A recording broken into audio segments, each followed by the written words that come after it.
आमे छोट बेलू आमर हैंड रईटिंग भल करने को चेष्टा करूँ आमर छुआ मानू कहू जे हैंड रईटिंग सुधार स्पष्ट भाव लिखतु बोली कहू परीक्षा रे भल मार्क आने को हेले मध्य सुंदर हैंड रईटिंग रो हाथ थाए भावतु आपण जदि उत्तर ठीक लिखिं किंतु आपणकर हैंड रईटिंग किसी जानी होनी तो आपन को क्यों मास्टर भी मार्क देव नहीं 0 ରୁ 0। हाँ आउ किसी लोकर हैंड रईटिंग एते सुंदर जे तांकर हैंड रईटिंग को लोके अलग नजर देखती जमी तुम गोटे झील को देखता तुम बोली नहीं भाई मुझे देखे किंतु ओडिया फैक्ट आज तुमको गोटे एमती झीर विषय में कह जार हैंड रईटिंग देखिले आपण हैरान हो कहे जे एटा कंप्यूटर लिखाई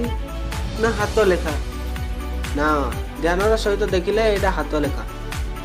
यही झीर हैंड रईटिंग देखिकी सब लोक कहते यही झीर हैंड रईटिंग दुनियार सबुठ सुंदर हैंड रईटिंग तो मन दे शुणु से झीर विषय मुझे आज तुमको कहबी आपण यह जानी आश्चर्य हो कि ये झील मात्र 8म श्रेणी में पढ़ी तार सुंदर हैंड रईटिंग कला आज सारा दुनिया रे ताकू फेमस कर सारी यही झीर नाम प्रकृति मल्ला जे कि नेपाल रे रहे आउ ए झील सैनिक आवासीय महाविद्यालय 8म श्रेणी छात्र प्रथम थर जे झीर हैंड रईटिंग देखी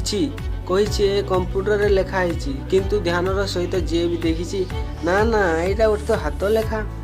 ए झील तार सुंदर हैंड रईटिंग अद्भुत टैलेंट पाई नेपाल सरकार मध्य तांको सम्मानित कर सारी